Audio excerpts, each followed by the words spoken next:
a meta-ethical view, right? Like you were saying that. I thought you were saying something like you couldn't be a moral realist or something on physicalism. I don't think you can be. Because I don't think anything is assigned any purpose or order on physicalism. I Wait, think who things cares about purpose? The question is whether you can be a moral realist, whether moral statements can be true, right? I'm saying something stronger than just your And in personal fact happiness. Yeah, end I don't up being think. true. I actually agree Well, with B3 on that. I actually, hold on, I agree with B3 on one of those points. Like, I think you can be a realist as a physicalist, but I don't think you can be a realist as a naturalist. I don't even know how you would cash, like, categorical norms out What? as a naturalist. That just doesn't make What do you mean? Being what is moral naturalism? more. moral naturalism, you already said, is just a category. You're not even Well, advocating a particular well, view.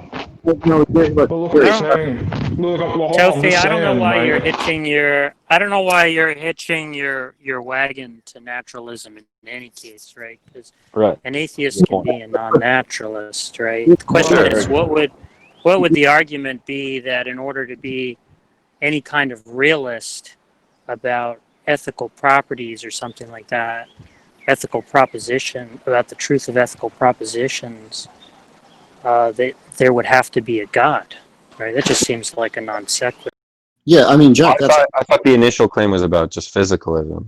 right, But if but he's saying something about I atheism, would then say if there is no being higher than our physical world that's assigning purposes or good in the sense of an end, telos, then it's all up for grabs. Just do whatever you want. Like why would that be Well, wrong? that's not an argument.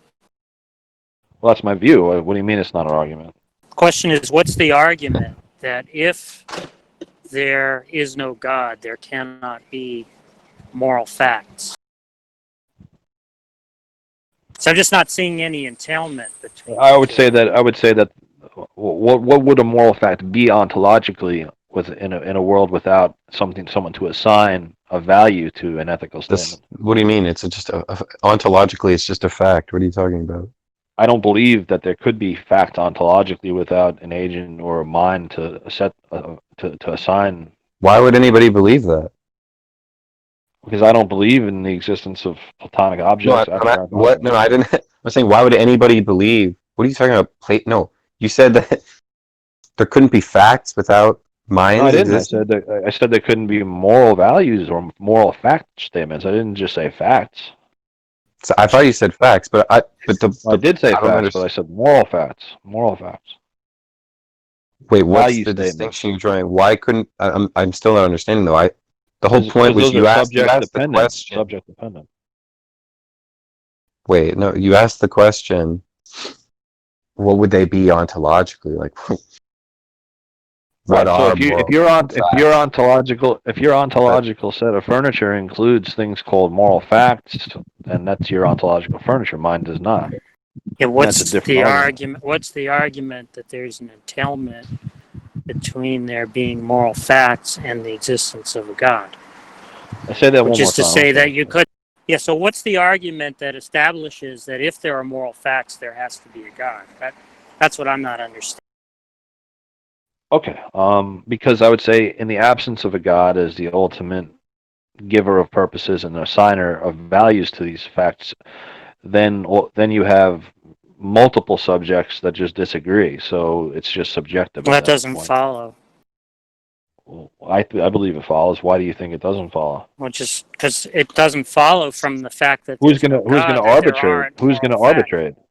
I don't Who see is what the Why? arbiter? difference. I don't see what difference it What? makes who the arbitrator is, right? The So issue then is, what is could there be facts of that kind?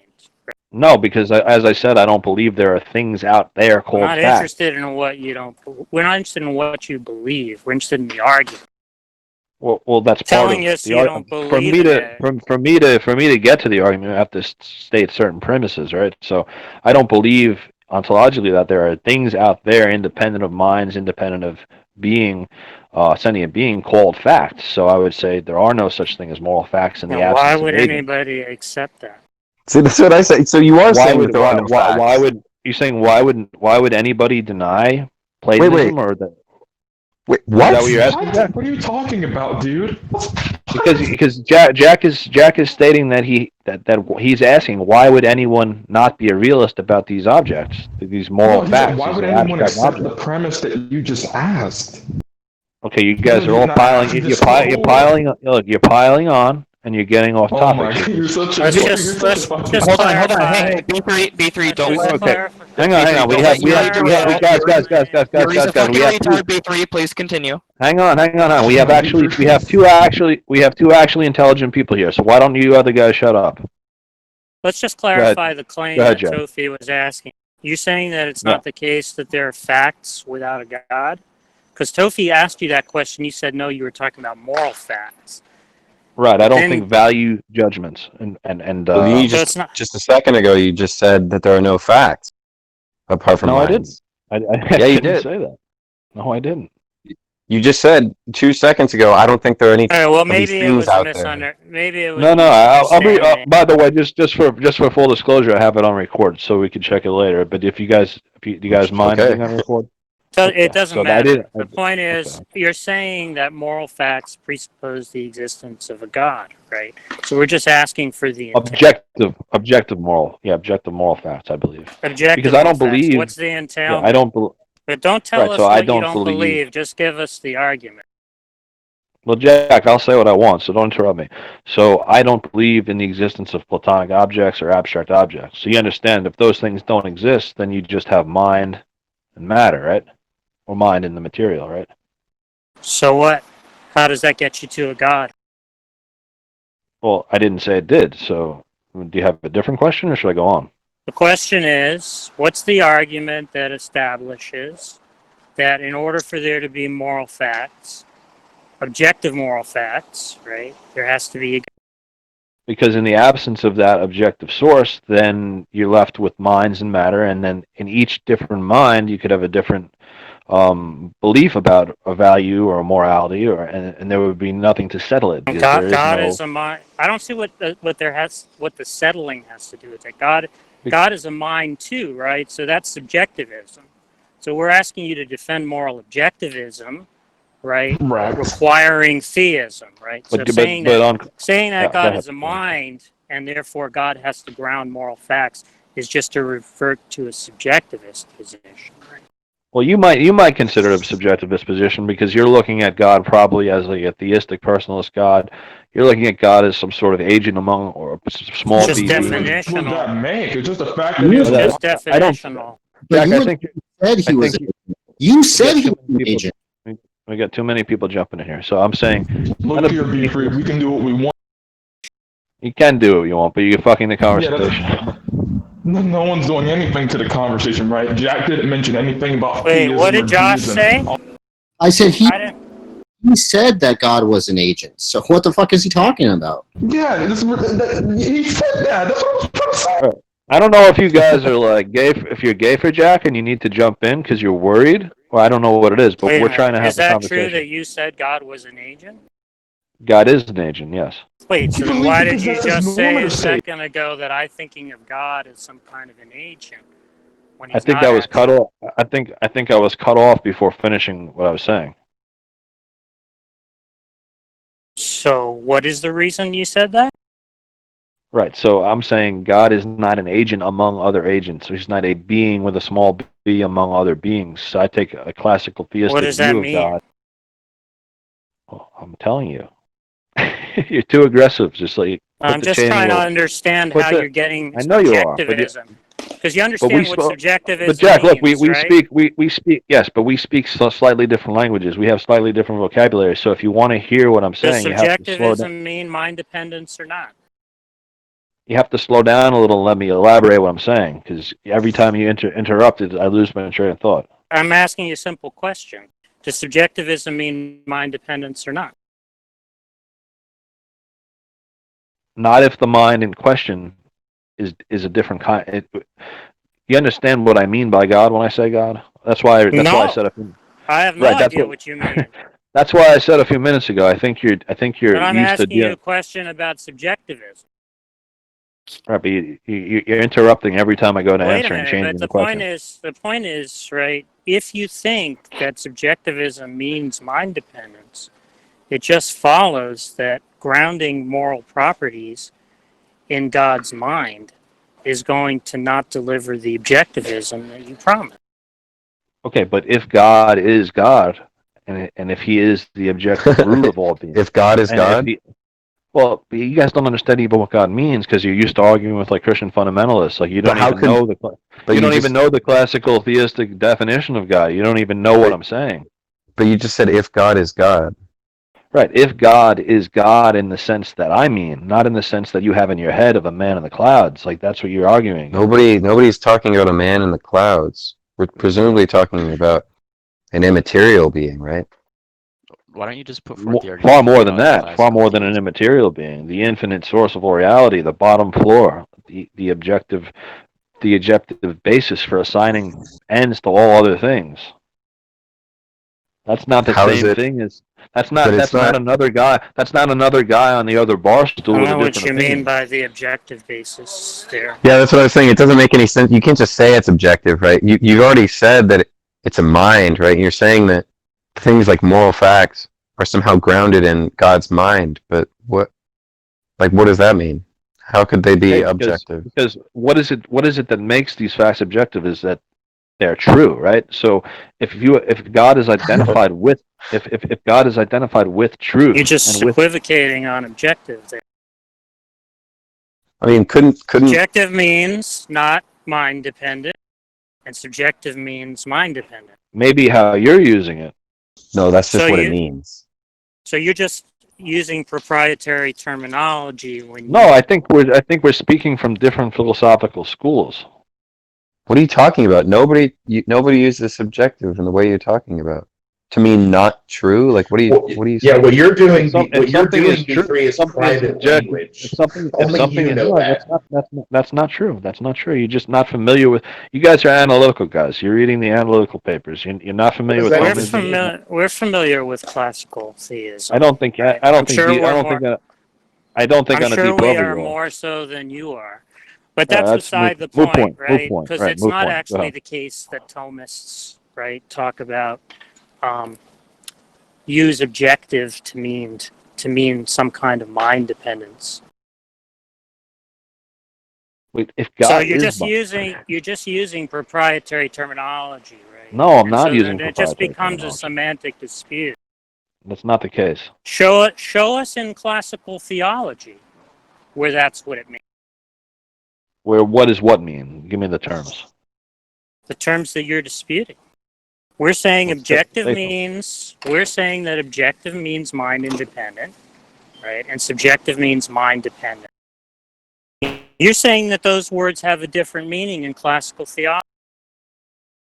Yeah, because I mean, objective and subjective have different meanings in all different types of things, So right? he's asking you to show in classical theology where your definition is outlined, the one that Not you're guys, saying. guys. It's not classical theology. There's no such term. It's classical What are theism. you? What?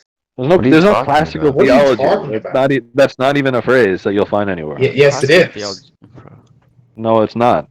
What You think he phrase? just made it? So Jack just made What's it the up? phrase? I think he just misstated classical theism because he's not deeply familiar with it. Okay. Right. Have fun, So Jack. yeah. So we get back to one-on-one, or is it still a free-for-all? So, Jack, do you understand that objective and subjective can be used in different ways, right? It's not just with ethics. There's other ways of using it than simply mind dependent or independent. Just say what you fucking mean then, dog. I just Googled classical theology in quotation marks and got 36,000 hits. It also I'm not saying 36,000 times it's never been said. Did you get a Stanford Encyclopedia entry?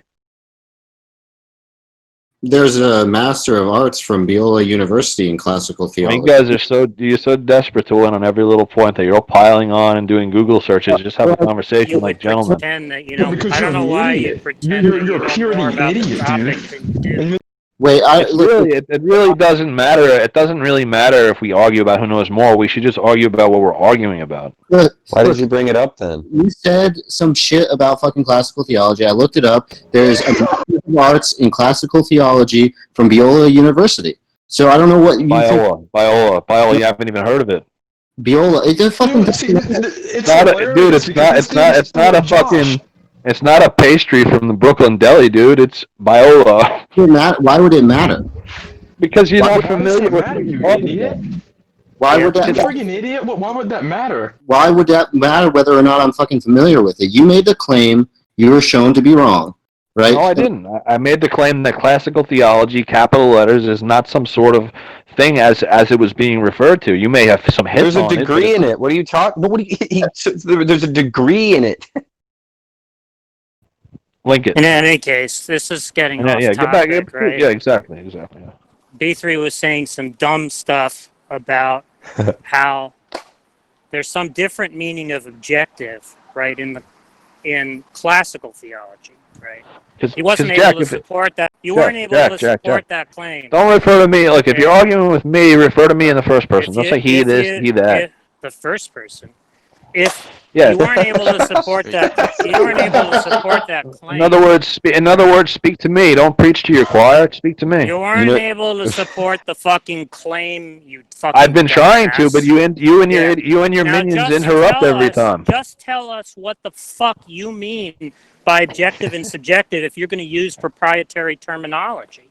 Right? I'm not. First of all, what we were doing, right? are you running what we on? were You asked the doing- question, and now you're running on. Shut the fuck up while I'm talking, dumbass. Well, stop talking so long. What we were doing, right, was just simply asking how it is that you could have objective morality and require the existence of a God, because if a God is taken to be some kind of immaterial mind, right, then you would just end up with subjectivism if the moral facts were grounded in God's mind, right?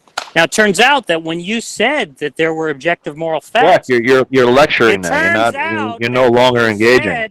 It turns out that when you said there were objective moral facts, We don't need the retrospective. by objective, you just meant subjective, right? That's not what I meant at all. Oh, sorry. So you did mean that they were mind-dependent facts? Jack, can I say something to you?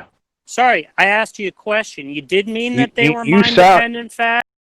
Is this Darth Dawkins or Mr. Batman? Which one? It's a simple question. Because you talk just like them. You can't let someone speak. It's a simple question. All right. Why do you sound just like them? Yeah. The question is, did I you know mean I don't need to know that. You need to let people have the room to answer. You can't I'm asking you can't just interrupt every 12 seconds. I'm asking you the question in order for you to answer it. Right, but you also said 7 other things before that without letting me reply, Yeah, just like Darth Dawkins or Mr. Batman does, right? You interrupted me when I was talking, right, and said that's not what you meant. So I'm simply asking you the question, right? When you said subjective, did you mean mind? You broke I up, meant Jack. I meant When human you mind said dependent. subjective. You're not even letting Jack. You're not even letting a word out before you restart. You're too amped. You got to relax. Have a Xanax. Why? I said he broke up. Yeah. So the question is, right? What we wanted to understand was how it is that you could have objective moral facts. How objective moral facts presuppose a God. Okay. But it turns out that by objective, you just. But you're not. It's no longer a question now. It's a monologue. Why are you incapable of dialogue? Why are you incapable of dialogue? I'm asking you what the fuck objective means. Okay, because I'm not sure you're capable of dialogue. You're saying subjective. That's a weird definition. You're saying subjective means dependent on a human mind, right? That's just proprietary language, right? I'm calling for a moderator. Without a moderator, I can't go on because you can't engage in dialogue. You're like, what do you want moderated? Because you're not. What do you want moderated? Because you're not answering his question. Hold on, real quick. Be quiet. The only person. Just stop. Just no. Well, you wouldn't be the moderator. He's muted. Don't worry about it. Right. Not you. I didn't mute you. Somebody else did, but I muted the other guy. Yeah. Just B3 and B3. He's not over talking you. All he's trying to do is formulate the question and then say that he doesn't understand what language you're using. He's not. Excuse me. I'm the one who said he didn't understand the language I'm using. He's speaking a different vocabulary altogether. Okay, just continue with it. I'm watching in order to cross that bridge of a Thomistic vocabulary or analytical philosophy vocabulary, I have to have room to speak. So when Jack Angstreich goes into Darth Dawkins mode and has three retards, okay, that's all meta. That's not addressing him. That's all meta. I don't give a shit. That's what I'm saying now, and I will say it. So that's what I'm saying. If he cannot engage in dialogue in a moderated way, then there's no point, because that's just trying to bully your way through a debate. Is Jack muted or something? What's going on? No. So I'm done with what I was just saying. We're just waiting to find out what objective means. Well, you went on for 5 minutes monologuing, so maybe restate a question in a concise way. He just did. You want to, so you're asking me what did I mean by objective when I was speaking 5 or 10 minutes ago? Yes. Okay, so when I'm talking about the objectivity of moral facts, let's say, why am I saying that wouldn't exist on physicalism, or why am I saying that wouldn't exist? Didn't ask you that. I'm not finished. So I this asked is the problem. you what the word means. And I'm getting to that. But if you can't go outside of bite-sized stuff, just give us the definition. You go on for 3 minutes, and then when I go on for 1, you interrupt. So that's impossible. Just give us the definition and stop wasting our time. I'm not wasting anyone's time. I'll stay here and talk just as much as I want to. I mean, that doesn't mean you aren't wasting anybody's time. Right, but if you can't, we asked you for the definition. Sure. If you cannot interrupt, then there's no point for me, because I'm not interested. I'm interrupting you because you're wasting our time, not giving us the definition. All right. Well, then, what's the fucking definition of objective? If you have something better to do with your time, go do it. Oh my I'm simply asking you. But if you interrupt me, objective. But if you interrupt, then you're not going to... B3, every time you go meta, I'm going to mute you. If you mute me, I'll just leave. I don't need... Josh is giving B3 an excuse to leave. Why would you do that? Oh, I don't care if he leaves. I mean, I don't care if I'm here. It's just if we're not going to be able to have a civil conversation without interruption, give us the definition of objective. Are you going to interrupt while I'm in the middle of it? You weren't giving a definition. That's why I interrupted you. Dude, you've busted my train of thought like 7 times. Instead of getting to it, just give us the definition. You understand how it's like objective means... I will do it. I will do it if there's some moderation where if there's some moderation where you're muted until I'm finished, I'll answer. No. Then forget it. Then we'll go back to a different discussion. Wait, Jack won't interrupt you. Jack, don't interrupt. You won't interrupt him, right, Jack, when he gives his answer? All right. Yeah, we won't. Is that a pinky swear? All right, so he's already accepted that he's not going to interrupt you. Oh my God. Okay. Right. So when I say objective in terms of the assignment of value to a moral statement, I mean objective in terms of above, separate from, outside of human opinion. Outside of humans are all on an equal level as far as their ontological status, right? Human beings can all have different opinions about moral reality. The physical world's not going to give you any moral reality. I'm not a Platonist, so I don't believe there are floating facts out there in the Platonic realm. So the only thing that's going to ground the value of moral statements or ethical statements is going to be something that assigns an end or telos, an order to the world. And that's only going to flow out of a mind at the root of all being. And so that's why God would be the ground of the objective. He's objective in that sense. Not every sense of the word objective has to be mind independent or mind dependent. That there's other ways of using the word objective. And so the sense that I meant it in is that you have a being that stands outside, above, and in a completely unique way as being itself, as the root of all reality, is the only thing capable of assigning telos or ends to things, natures to things, essences to things, for which a thing that goes away from its essence or is disordered is, on a moral level. Okay, I'm running on a little bit, so that's what I mean by Yeah, objective. Jack listens for a long time. Please don't interrupt him when he responds. I won't. You can mute me. I'm just not seeing how that's not a naturalistic fallacy. Say over when you're done. I'm done. Okay, so elaborate. Why don't you see that that's a naturalistic? Why don't you see why that's not a naturalistic fallacy? You're deriving an ought from a mere is. That's a naturalistic fallacy. Well, I think classical theism does derive an ought from an is. I don't believe in the is ought problem when it comes to God. I don't think Aristotle or Thomas Aquinas would have either. The reason things are good is because of God, because He is. You can never, you're never going to bridge the is ought if you don't have. If you accept the is ought, you'll have to go with the divine command theory or something, or Occamism. I'm not really seeing how that is an anti-realism about oughts. Say over when you're done. Not seeing how that's anti-realism about oughts. Say over when you're done. I'm not seeing how that's anti-realism about oughts. How that's not anti-realism about oughts. Jack, you got to say over when you're done. I can't interrupt. Remember. Why are you talking? Crispy, shut up. If anyone speaks besides, I don't care who you are. If anyone speaks besides B3 or Jack, you're getting server deafened. It doesn't have to be just me, right? This was Tofi was the one who was asking. Yeah, this and question. me, GG, and Fury me. server deafened. Whoever it is, one at a time at least. So Jack, restate what you were saying and then say over. So I'm I know not when you're saying done. how that is an anti-realism about the ought. Can you say over when you're done, or am I being too much of a stickler here? Sentence. All right, but okay. Where did I claim it was anti-realism about oughts? I asked how it wasn't. Right, and I'm saying, where did I claim it wasn't? So you're an anti-realist about the ought.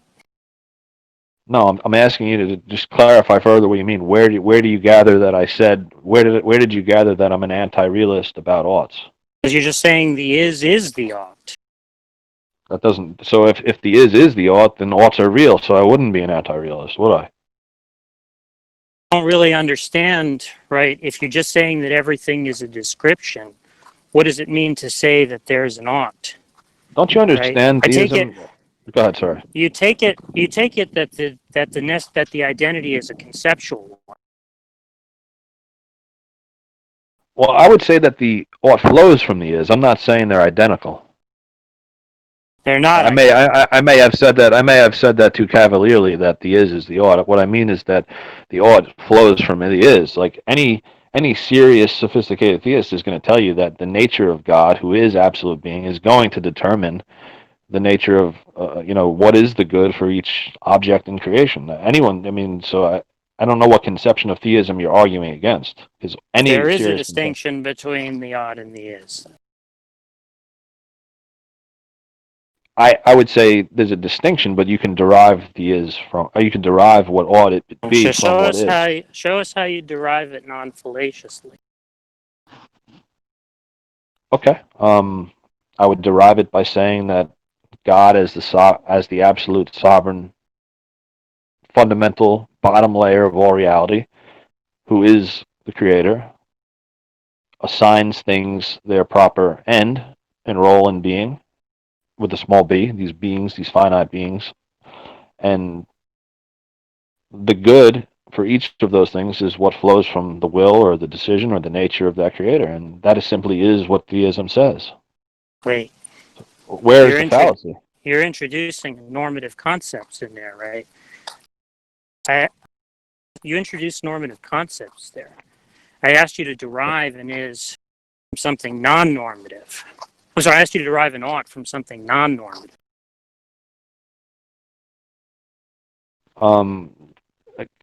Elaborate a little bit what you mean there. Do you understand what the is-ought distinction, what the fallacy that Hume identified was? His You idea can't of, derive an ought from an is? right, his idea of what an ought means can't be derived from a simple fact about reality. Yeah, from a non-normatively described state of affairs. What I'm asking you is to show me how something non-normatively described, right, how you're able to derive an ought from it, non-fallaciously. I would say by the essence of what we are as created sentient agents, Well, all with you're free simply will. doing here in philosophical gobbledygook is begging the question. Who just did that? They're banned. Who just did it? I'm gonna check who did that. I'll find out. I got it. I'm trying to It remember where I wasn't was. concrete. It was probably Josh. Let it be. Let it be. I don't remember where I was. Ask your question again, Jack. So what I'm asking you is to show me an entailment from the fact that something is some way, right, non-normatively characterized, that we can derive an ought from that, non-fallaciously. Okay.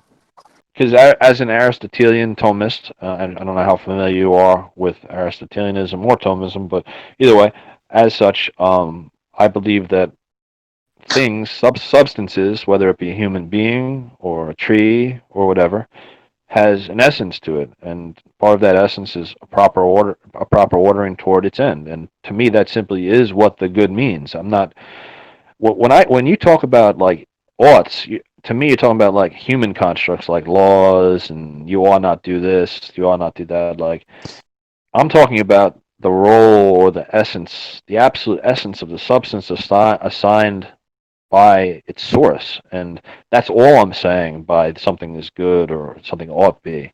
I may not be making as strong a claim as you think. I'm not saying maybe what you think I'm saying. I don't understand. You're saying that there's a distinction between the way something ought to be and the way that it is, right? I would say the way that it is includes what it ought to be. Like you could tell a sick tree from a healthy tree, right? So I would say a tree ought to thrive and be its tree nature. It ought to have treeness. It should not become sick. Like, to be what it is, to fulfill its essence, that is its good, that is its telos, and that comes from the creator. So that is what I mean by it's ought in that sense. It may not be as strong a sense of ought as you're having in mind. But a tree can be both sick and healthy. Look, it's just Jack and B3. No, that's all right. That's a perfect good question. Point is, I'm just not really understanding what you mean by an ought, right? Maybe we're at a dead end here. Maybe we're at a dead end. Do you want to move on to something better? I don't know what you mean by a dead end. Well, I think we're at an impasse. I think I've made my position clear, and you've made your position clear. You clear to whom? Well, that's up to the people listening. Do anyone knows when you say you've... I don't expect to convince you necessarily just on that one It's not a question factor. of convincing me. I'm just trying to understand what even the position. I would say human beings, by virtue of their essence, what they are, what the end assigned to them is in the creation of their essence, entails that our moral obligations. I mean, human beings are the only moral agents in the universe, right? So that's part of our essence, just like rationality is, right? There's no other rationality in the universe besides human beings, right? So our moral obligations and our rational nature are part of our essence that are given to us in the creation of that substance that is humanity. And given that that flows from the one absolute reality being God, there is no other source for what our good is and what we ought to do, and we ought to do what is our good, and our good is that which makes us happy. Like, you're in a different tradition than me. You don't understand what I'm speaking. If I design a hammer right, to hammer nails, Sure. right? I can use it to be a paperweight, Sure. right? And it might be very effective at doing that. I'm Sure. just not seeing how the fact that God designed someone to have a purpose, right? How anything interesting follows from that, right? Hang on a sec. I was just having some Gatorade because my voice is getting raspy. So that's an interesting statement. You really don't see why that would follow. So even if you accepted theism, even if you accepted that God in the classical theistic conception did exist, you wouldn't see that moral and rational, you wouldn't see anything following from that as far as How does it humans. follow in the hammer case? So in other words, whether the hammer should be a paperweight or a hammer? Yeah. Because, well, I suppose. Where's the disanalogy? I mean, a hammer is not a moral or rational agent, so I mean, it doesn't really have as an artifact. No. We were talking. No. We were Sure. talking about whether one ought to do, right? Given what something was designed to do, with respect the hammer to ought not right? do. A hammer ought not do anything. No, I'm talking about the agent using the hammer. Oh, I mean, if, should the agent who created the hammer as a hammer to be used as a hammer use it as a hammer? Is that what you're asking? Yeah, why should they use it as a hammer rather than as a paperweight? It was I guess designed because that was the to intent. be. It was designed. Again, It was designed to hammer nails. I think there's an equivocation on this view anyway, right? Right, like because you could have a view where you said you relativized good, you made good something relative to some norm. That's what you were doing with the hammer, right? You're saying, oh, it could be good relative to this other norm or good relative to that, right? But then, Well, who is equivocating? Sorry, I'll try to explain it. But then, like, okay, so if you say that there's a good, and you could say that there's a good human being in the sense that relative to this norm of this God-following norm, they act in accord with it, right? I mean, that could just be construed as an institutional norm anyway, but there's still no norm in the sense that you have some sort of imperative to do that, right? Like, you could be a good human being in that sense, and it's not the case that you shouldn't be.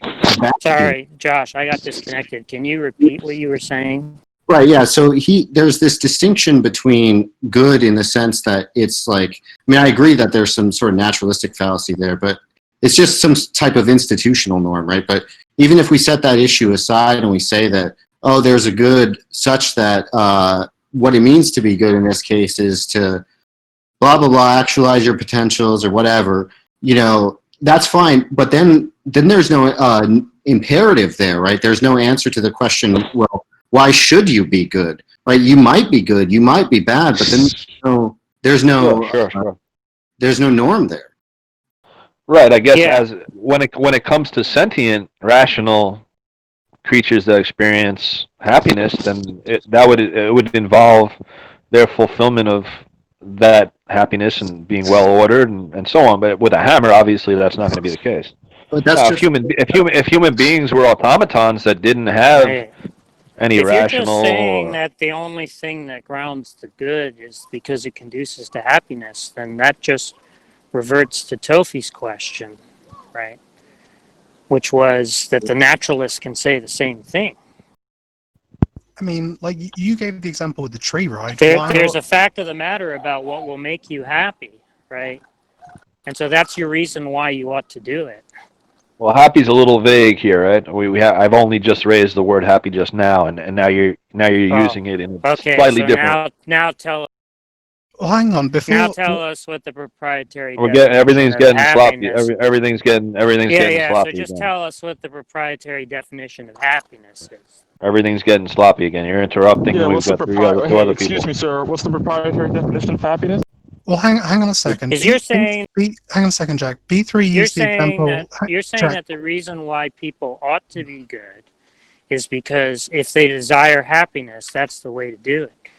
Well, Right, what do you mean that's the if they desire? Who doesn't desire? Do you reject the idea that all people desire happiness? Well, again, it depends on what you mean by happiness, which is That's why what I I was just asked you. saying before I had 4 interruptions. Yeah, and I asked you for the definition. Right, and then I got 4 interruptions. Yeah, so what's the definition?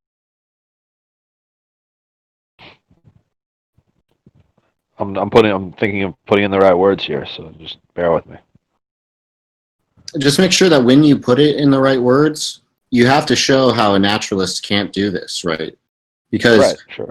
right now, what's under contention is a Or an naturalist. atheist. Right, yeah. Sure.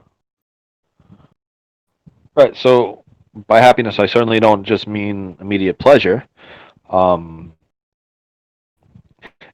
This draws things into a sort of a theological, metaphysical area because it really does depend on when life ends, right? If life goes on infinitely, then the happiness in question and the end toward which you're going is going to be very different than if you're simply trying to live a life of 70 years and take care of your family. So all these things kind of hinge on a broader worldview, like what happiness really means. You see the problem there? No, I don't see a problem there. Right? You're saying that happiness is the reason why one ought to be in accord with some essence, right? This is a hypothetical norm anyway. Yeah, you're just describing a hypothetical norm, right? And so if all you mean by objective moral facts is hypothetical norms, I don't see why you need theism. There can be hypothetical norms on atheism. It really depends on what the essence of man actually is, right? Again, I'm just asking you, right? Do you mean by objective moral norm something different from a hypothetical norm? Yeah, so if I think I understand you, right? So let's say we strip God away from the equation, and we just imagine a world, a naturalistic world, or a naturalistic world plus what you believe in, Platonic realm or whatever. Then you wouldn't have an I'm objective not a morality. Platonist, but I'm just saying an atheist Well, doesn't have to be a naturalist. Let's just All you're clear up saying is that. a world without God. Let's Let's clear up this quibble real quick before I go on. So you're not a Platonist, but you do believe in the existence of abstract objects, or no? Well, I believe in non-natural properties. Not all of them would have to be Platonic, right? Maybe none of them are. They could be the word phenomenal or causal ones. Well, that's what Platonism refers to abstract objects, right? Right. When I say I'm a non-naturalist, what I typically am referring to are concrete properties that are not reducible to natural facts, right? But do you believe in abstract objects? What difference does it make?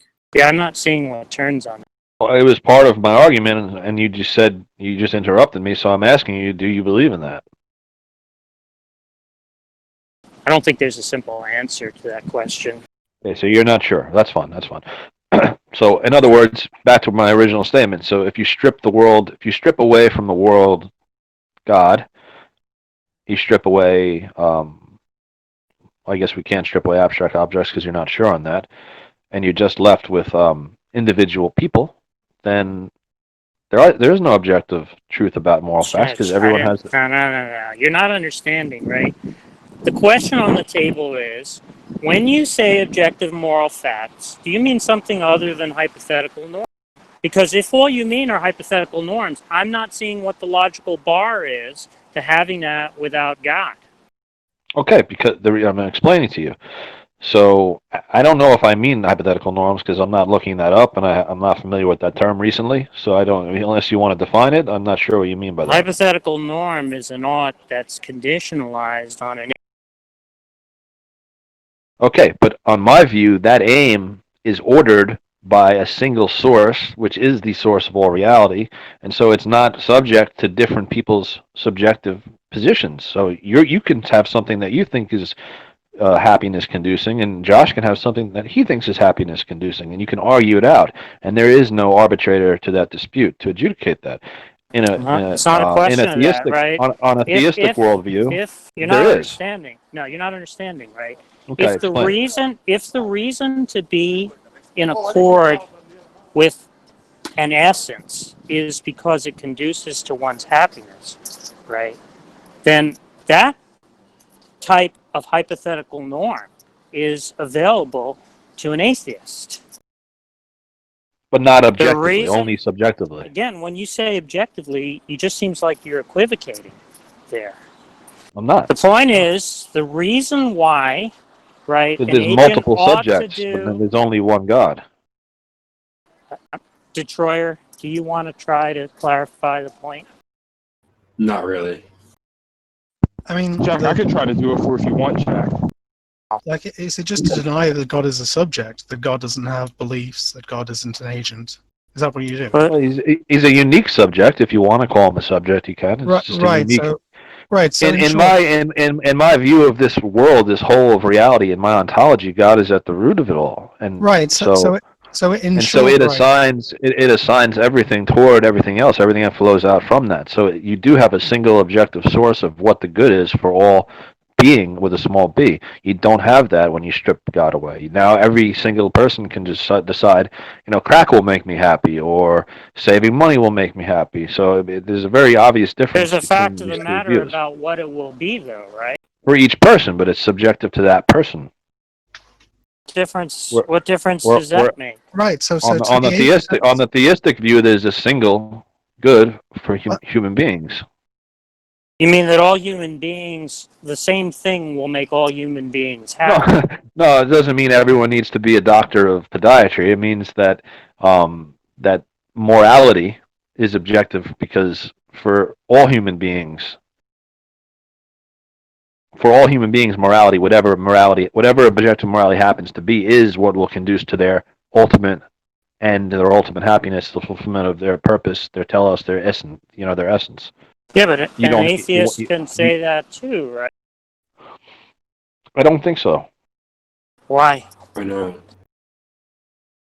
Because I think, I mean, you would have to present me with a particular atheist moral argument, because I just don't. I've evaluated most of them, or many of them. You're the one who's making the claim, right, that in order to have objective moral facts, there must be a God, right? Because I would say, in the absence of a God, there wouldn't be any facts about the good, about the end of people. Wait, you just said, right, that the reason why one should be in accord with one's essence is because it conduces to happiness.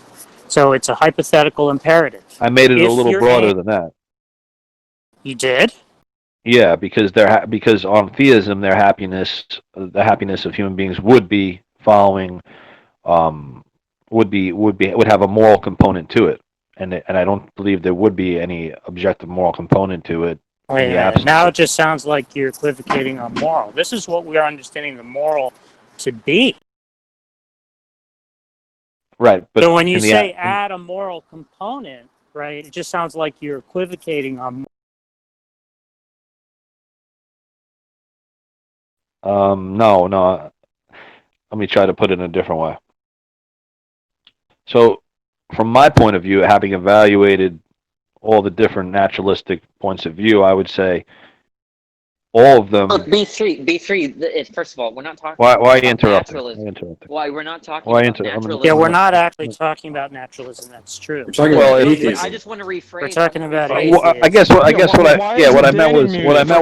what I meant was non-theism. I didn't mean to say naturalism. But what I'm trying to say is that if you take theism and turn the card down and say that's not it, what's left to me, I don't find any credible worldviews that are naturalistic and essentially disordered. I don't believe that you can have a non-theistic world that has order, telos, purpose, essence. I think the atheist has to be a naturalist of some sort. But all of those are irrelevant to the analysis that you gave. No, it's very irrelevant. That might show that you can't have good in this sense that you've defined good or whatever, but that doesn't grant what you should or shouldn't do, which is the moral claim, right? The whole point in this whole thing is, I asked you, why should you be good if God exists, and you're defining good as in accord with this telos or whatever that God is supposed to bestow upon you and presumably everything, including rocks, which you didn't say rocks are moral, but that doesn't really make sense on that view either. But nevertheless, whether or not rocks can be moral, you haven't answered this question about why it should be the case that you should be good, which is really the actual imperative claim, the claim that we care about. And you haven't given an answer that an atheist can't give. You said, well, there's this happiness, right, that exists, but then that's just a hypothetical norm. If you want to be happy, then do this, and that it's just going to be different conditions if God exists. Right, but again, I said it's a little bit broader than just happiness because, like I said, on a theistic world, what ultimately does bring happiness to the human being is going to be an objective thing assigned from that one source. On my view, if you take theism out of the picture, you're left only with individual opinion on what might make you happy as an individual, but there is no objective standard, there is no objective truth of the matter on humanity as a whole, on morality as a whole. There is an objective truth of the matter. Whatever it is that conduces to your happiness is what you ought to do. That's the same thing that you're. And no, but wait, it would be different for everyone. Well, that doesn't follow. Oh, you're saying some hypothetical. You're saying there may be a possible world where there was an objective morality, like if for everyone, even it just was there in an abstract way. But like I said, I don't believe in things like that. I don't believe in just the existence of these sorts of abstract objects that would assign an ought to. I think that has to come from a mind. I don't think that could come from the nature of things. See, this is just. I would say a non-theistic reality has no purpose. It's purposeless because there's no assigner of purpose. So there can't be what we're saying. What you're describing. Yeah, but the point is, right, something can be designed for a purpose, right, and we could use it for another purpose. So the question is, why ought we be in accord with the purpose that it was designed for? Because that's the really interesting one, right?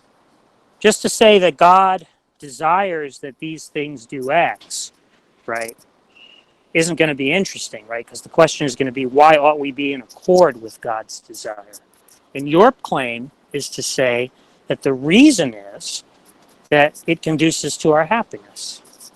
So there's a hypothetical ought there. If we care about our happiness, we therefore, in order to maximize our happiness, ought to be in accord with God's desires.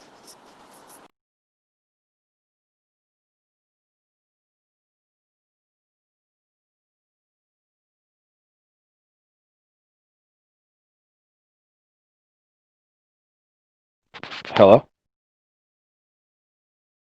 Yeah. I couldn't hear anyone talking, so I just left and came back. You said that. It's a real bra moment. Yeah, it's like, bruh, man, that was actually a great lecture by Jack too, man. I wish I could hear it a second time, but Jack wouldn't do it for us for a second time. Or did Jack have to leave? No, I'm still here. It's just a lot of work. B3 didn't hear what you said. He dropped out. I said that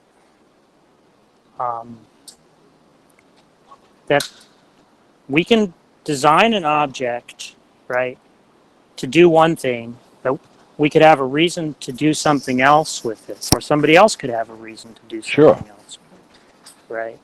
So the real question is, to say that God designed us to have this purpose, right, doesn't answer the question of why we ought to be in accord with that purpose, right? And what your answer to that question was to say because it conduces to our happiness, right? But saying that something conduces to our happiness, which is a hypothetical imperative, a mere hypothetical imperative, that's just something that's available to an atheist. Let me try to back this up a few steps here. Do you understand that? Let's take Bob, right? Let's take this hypothetical Bob. So Bob has a variety of future paths before him, and one of them is where he can be a really happy crack addict or a really happy serial killer, or he could be a really happy doctor with a family who's reproduced and lived a good life. You understand that those three different happinesses are not equal? I don't know what you mean by that. You don't understand that. You don't understand that those are qualitatively different if God exists and if humans have an essence. In each case, I'm Bob not would be seeing happy. the connection. Okay, because happiness can mean multiple things. Like there could be disordered states of happiness on my view of essences and of God as the source of those things, and there could be By well-ordered. happiness, do you just mean be in accord with God's purpose? Yes, and also more that ultimately that is what will bring your full fulfillment of your Because humanity. the question is why ought we be in accord with God's purpose?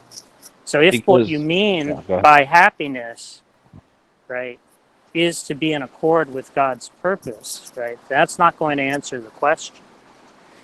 Well, I would say that there are different stages or stories or levels of happiness. There's very base ones and there are very higher ones. Ultimately, at the top is the spiritual. In the middle is going to be a community. At the bottom is just feeding your appetite. So these are different stories. It's not answering the question that we're trying to get an answer to. I'm getting to it. I'm getting to it. So when you're saying that on a naturalistic view, people can be happy, and if the soul criteria of the good or whatever is just being happy, that's arbitrary.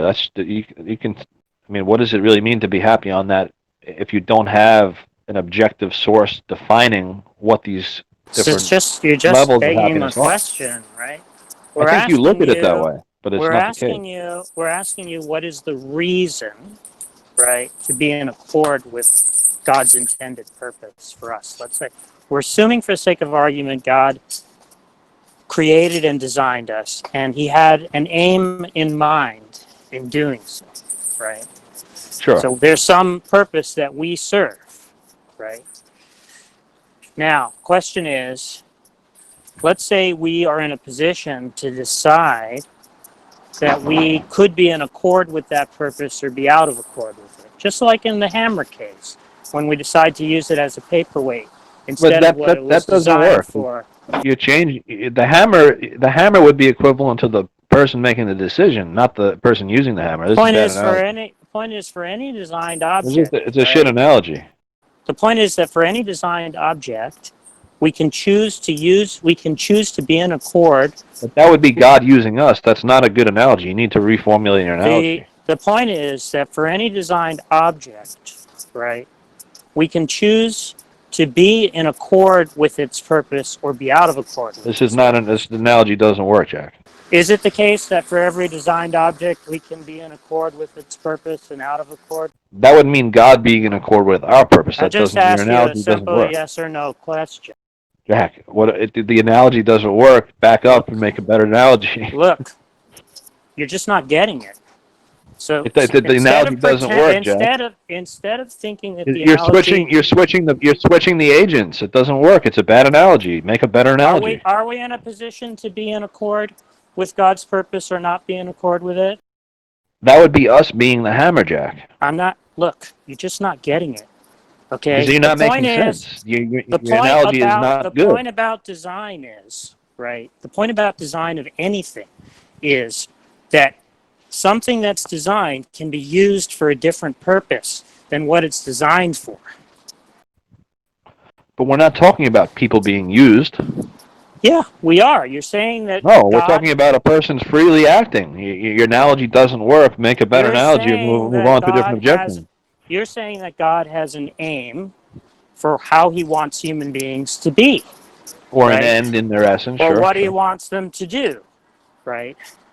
Now, human beings can decide to be in accord with that aim or out of accord with it. Right. And they can act in a different way for a different purpose. So Josh's question was, what is the reason why one ought to be in accord with God's purpose? Because one's ultimate highest good and happiness is going to be by being ordered to the Creator's purpose. To use language right. Why would one ought be happy? Why should one ought be happy? At that point, there's no further answer. You ought to be happy because you ought to be happy. You're just not answering the question. I did answer before the other person No, the asked. question is, why ought we be in accord with God's purpose? Right, and I answered that. You want me to restate? No, what you said is that the reason why we ought to be in accord with God's purpose is because it's God's purpose. No, I mean, you might interpret it that way. That isn't what I actually said. You're not quoting me. That's what what God's you said purpose. means. By God's purpose, No. you meant. Well, hang on. By God's purpose, you meant be happy, right? I meant more than that. I mean, we're talking about human beings who have a rational nature, and we also experience joy and feeling. So I'm saying that given the essence that's been assigned to us as humans, as the human substance, like you have to understand the language I'm using. Like, essence, substance. If you don't understand these things, it's not going to make sense. So in order to, by being in accord with the nature or the essence we've been given, we will reach our fulfillment as human beings and our highest potential and our highest happiness as we are made. Now that's completely disanalogous. But what you're taking fulfillment and highest happiness to be is just to be in accord with God's purpose. And that is the way the world would be on theism. No, you don't understand what the problem is. We're asking you why one ought to be in accord with God's purpose.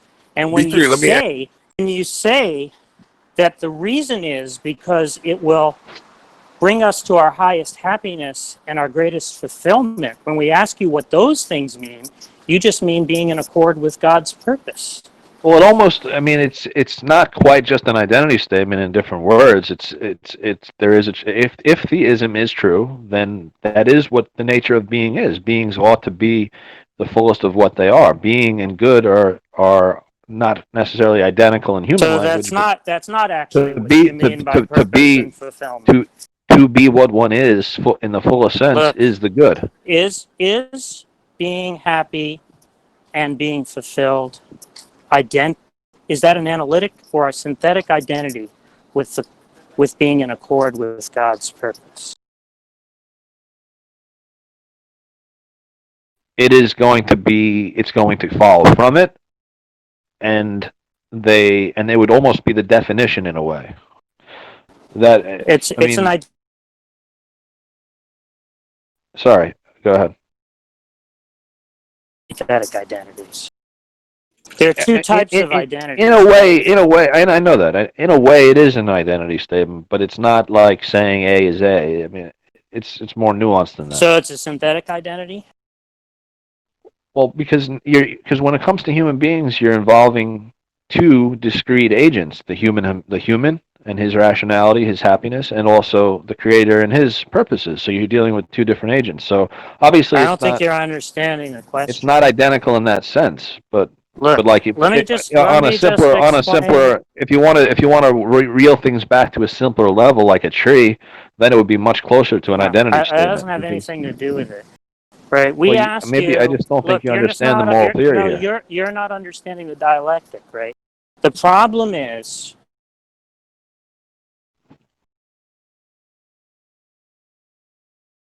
Yeah, can I try?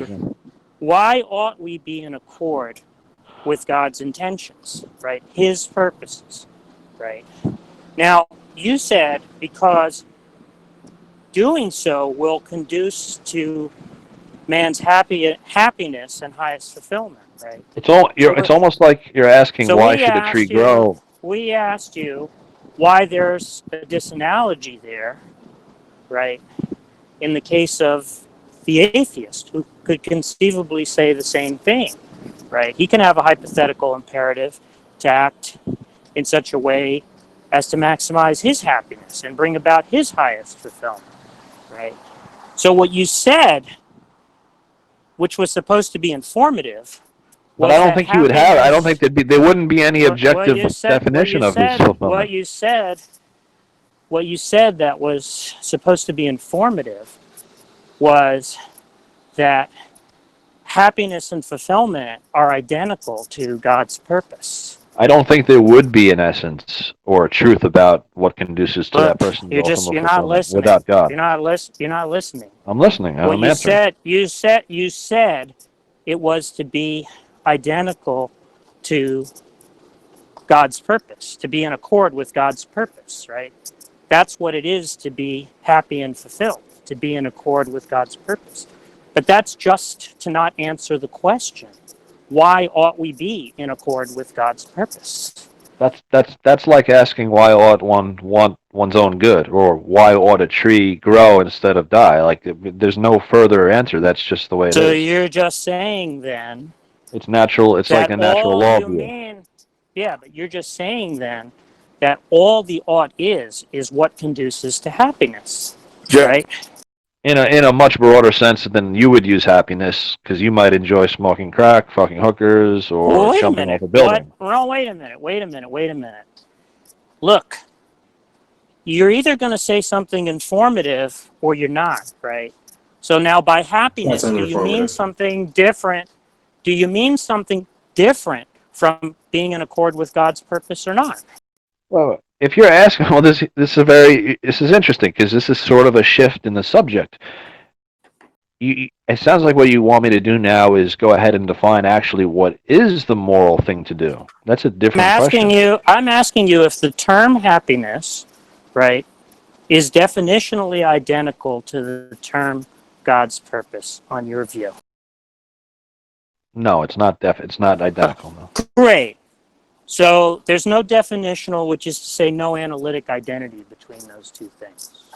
They may be they may be the same thing, but not in an analytic identity statement. So then when I asked you whether it was an analytic or a synthetic identity, what you meant was that there's a synthetic I didn't answer identity. that. I didn't answer that. Well, you said it wasn't. Yeah, but you're saying now that it's not an analytic identity. I don't know if it's important to either define it either way. I mean, the question is whether when you say happiness or fulfillment, right, you're saying something informative at all, if it's definitionally identical to God's purpose. I think you're hung up on the definitionally identical thing, because it should be clear. I'm not interested in your opinion about these things. I'm just interested in getting an answer to the question. You're hanging your whole argument on something that I don't think is important. I haven't made an argument. Well, your position. You're hanging your whole position on this quibble over language. I'm simply trying to understand what you're saying. Right. So let me just make like a minute statement of what I'm saying, or a 40-second statement of what I'm saying. So, if God exists, and God is what I mean by God, God being the ultimate bottom layer of reality that assigns the end or telos to all things, their good, their end, being what they are, then it is, especially, certainly for sentient, rational, moral creatures, it is in their the reason they ought to do that is because it will conduce to their ultimate good / happiness / being what they're made to be. Oh no! And now what that happens to be is a different argument. Like, what is moral is a completely it's just different not question. interesting. It's not interesting to say, right, that the reason why you can't have objective moral norms on atheism is because the only way you can have objective moral norms, right, is by having a God who designs you to be in accord with his purposes, and that the reason why you ought to be in accord with his purposes is because reason to do X is defined in terms of being in accord with God's purposes. Well, that is actually that is largely what theists mean when they say God is the good, or the paradigm of the good. It's not that God is good; it's that He is the good. And it's just and not being, saying anything informative, which is why I think you don't I think you just don't understand it. Well, look, again, that's why I asked you to clarify whether the claim is an analytic or a synthetic one, right? So when somebody says God is good, right, is good there taken to be defined in terms of God's nature?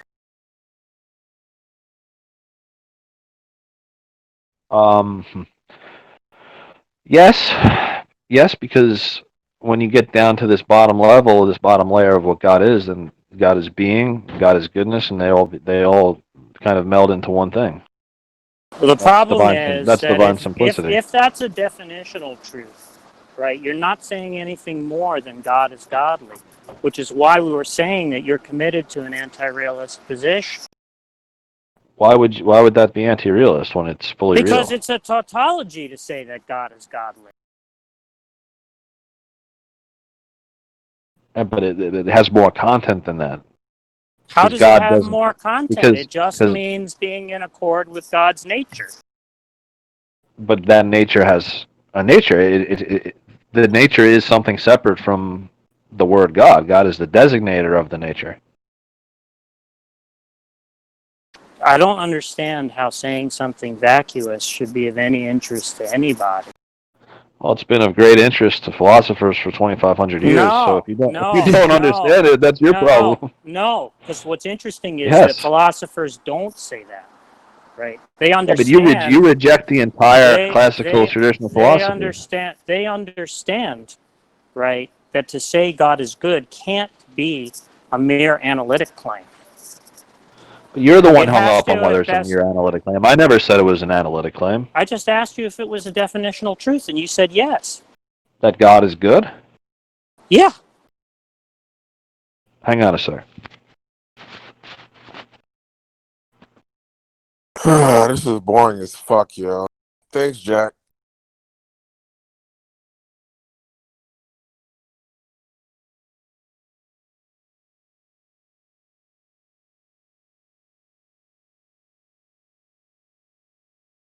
Yeah, since no one's talking, to answer the question, the reason why you ought follow God's morals